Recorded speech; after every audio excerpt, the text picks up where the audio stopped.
Hello.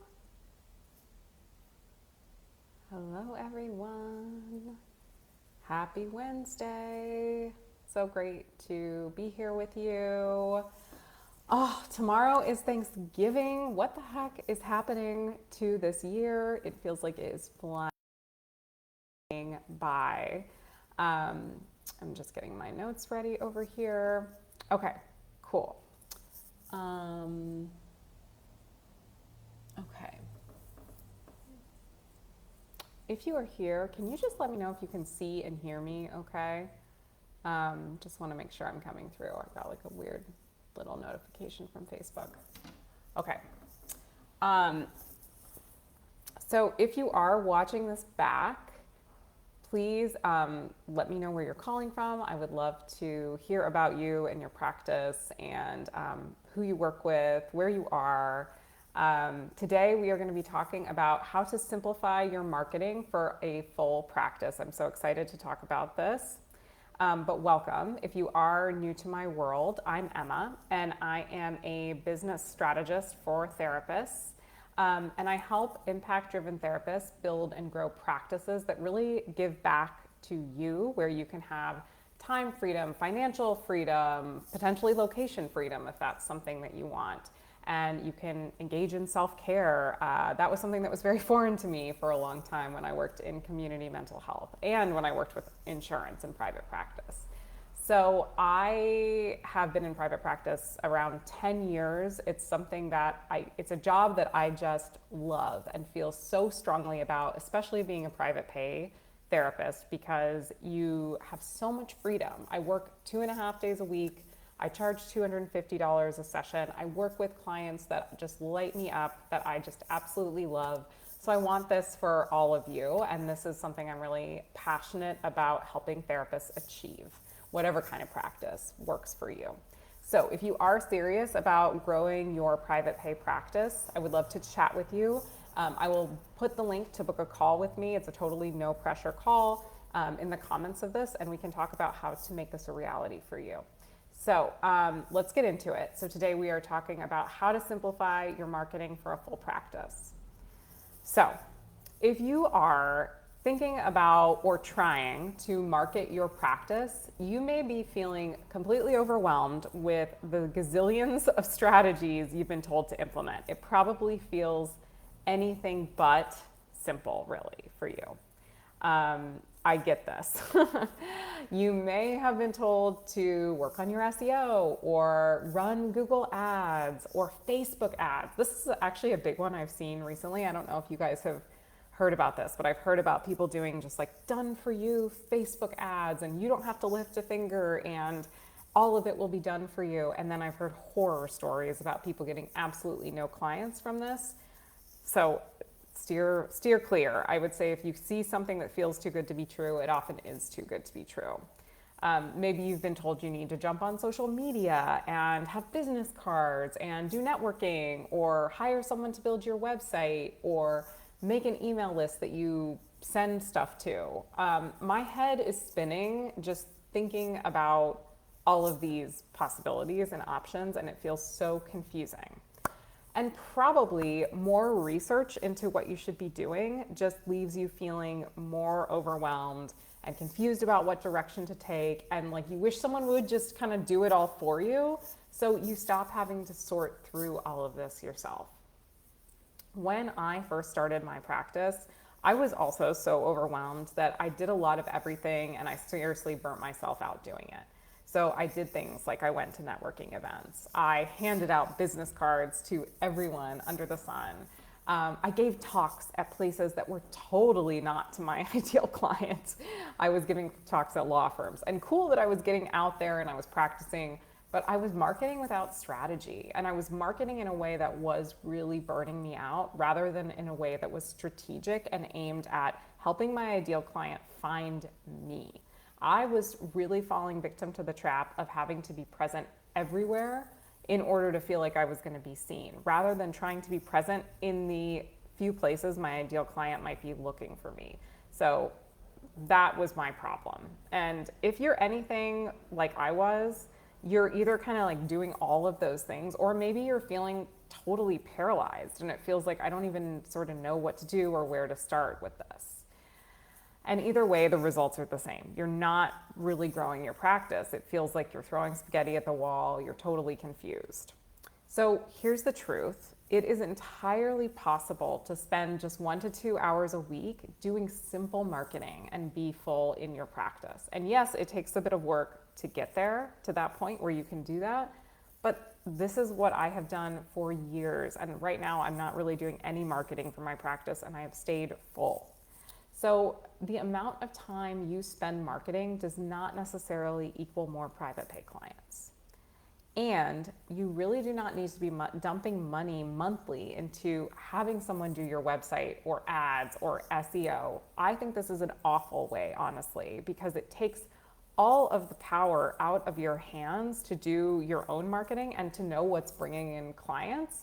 And if it's working, which oftentimes I hear about Google ads and Facebook ads and things like that not working, and there's a lot of reasons for that, which I could go into in another training. If you want, let me know if you're interested in that. But when we are just pouring money into those things, if they are working, we then have to continue pouring money into them month after month after month to keep them working. So, but I do believe this backfires, and in a lot of cases, this sometimes does not lead to new clients. So yes, again, like this is something I've seen before where people are hiring out these things and they feel like I had a client who, a coaching client who had hired someone to do her website, to do her SEO, and she paid thousands of dollars for this person to do it and got absolutely nothing from it. I think this is a hard thing for therapists because we are kind of like, we're often not educated in like the tech side of things. So if someone says like, I'll do your SEO, and we think like SEO is great for this, it seems awesome to just be able to hire this out and to not have to mess around with it. But the truth of the matter, and I've said this in other trainings, is that often people aren't educated in the kinds of SEO we need to do and the kinds of keywords we need to do in our niches that we have, because they're not educated in mental health and in our niche the same way we are, and they just couldn't be. So I really believe that we need to do this as clinicians, and it makes the most sense, and it is the best, easiest way, even though it's hard in the beginning. But I'm also here to tell you that marketing this private practice, it's not rocket science. We need to make you findable to your clients at the exact moment they're searching for you, and we need to make you the obvious choice for these clients when they find you. So my simple value marketing strategy is how I went from barely making 6K months in my practice taking insurance to hitting 13K months with ease as a private pay therapist.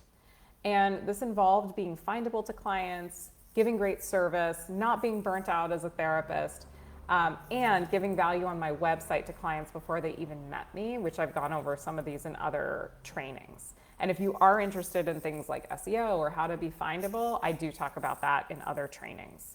But the most basic thing that really helped me level up, and this is the foundational thing that is the simplest place that you all need to be starting, was showing my value to clients who would be thrilled to know I existed.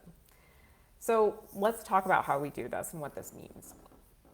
Okay, so in order to get someone to convince someone that to pay out of pocket for therapy with you, we need to be showing clients that we're worth it, that we're showing clients our value as clinicians.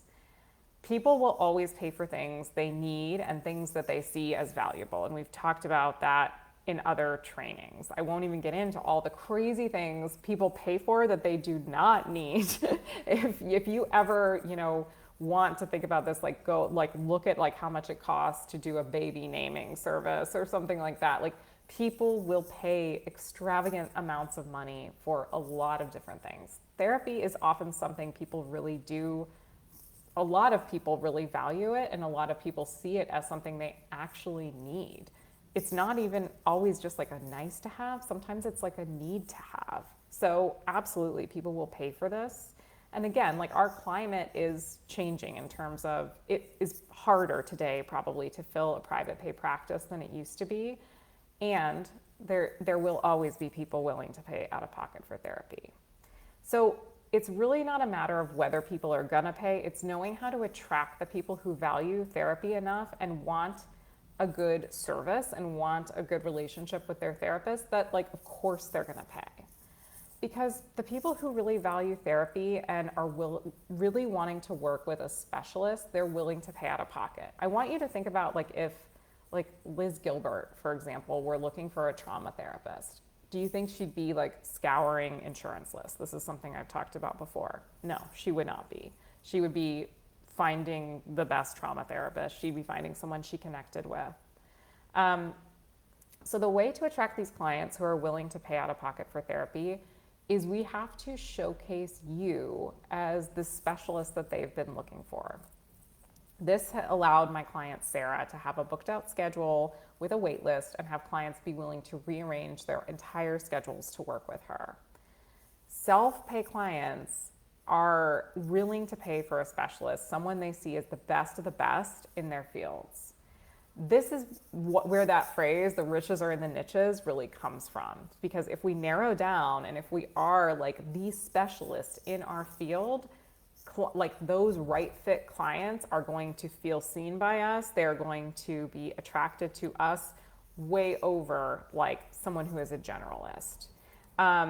So when you are thinking about niching, because niching is so important, I've talked about this in other videos, like if you're someone looking for a therapist who treats sexual abuse trauma and you see a therapist whose website really specifically speaks to that, versus a website where the person speaks to trauma, OCD, depression, anxiety, blah, blah, blah, like you're gonna go with the one that specifically speaks to your issue.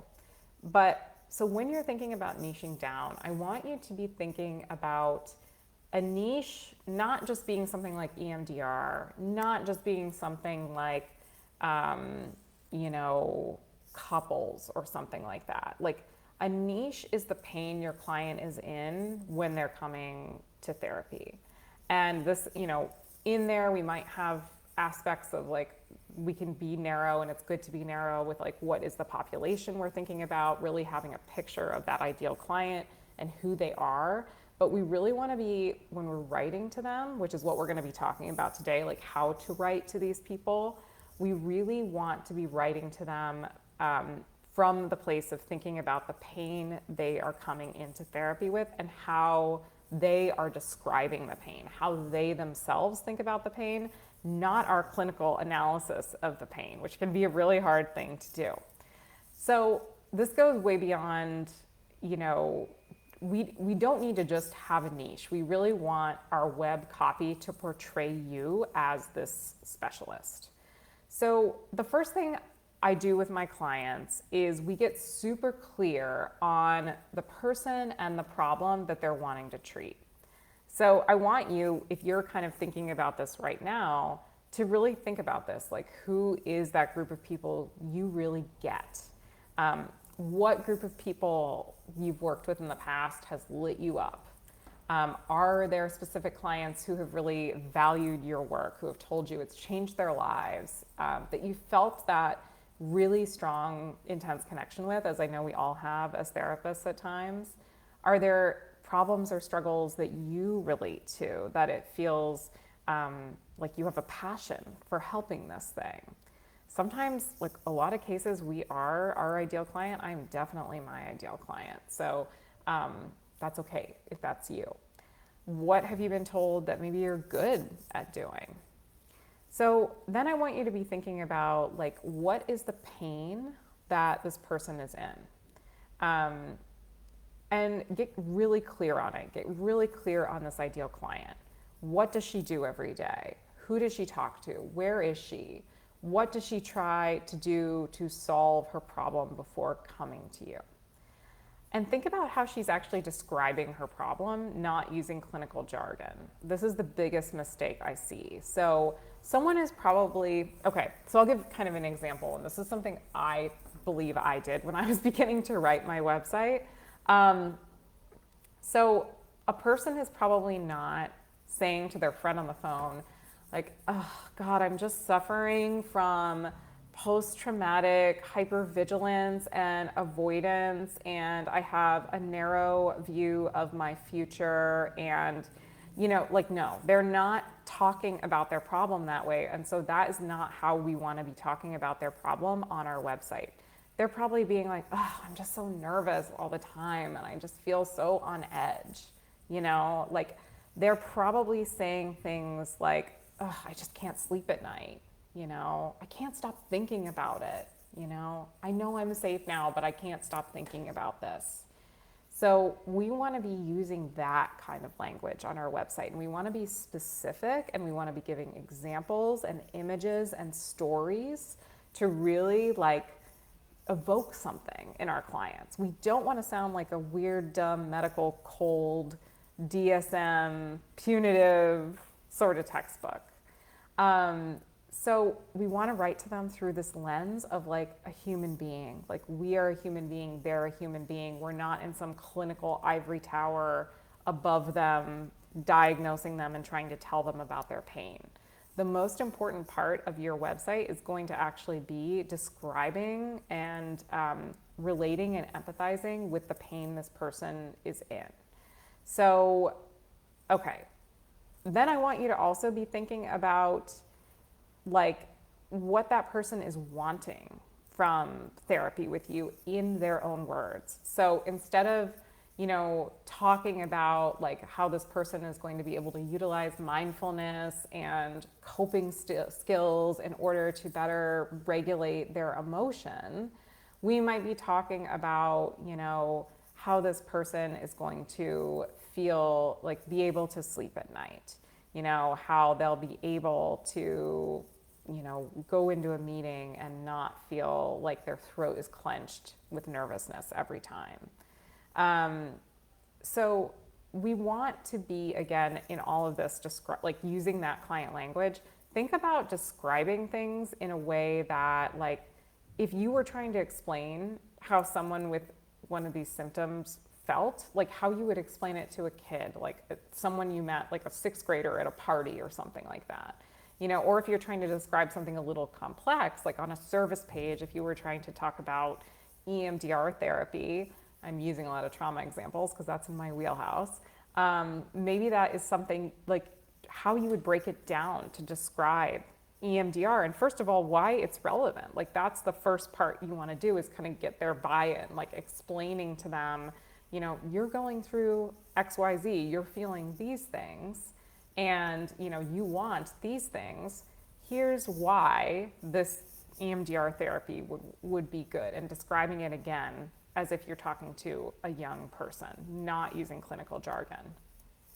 Okay, so another thing we want to do in our copy is we want to avoid like being too like surface level and not talking about client pain and just sort of being, bubbly and, just strategies for overcoming something. But we also, and I'm gonna really pound this one home, we want to, in our tone, avoid being like too heavy. So not sounding too traumatic, like your life feels like it's over, you can barely cross the street, you're hopeless all the time, you're a victim of trauma. We want to be installing like hope and sound positive, but also have this ability to go deep. We want to come from this place of like, we're here to help our clients get unstuck.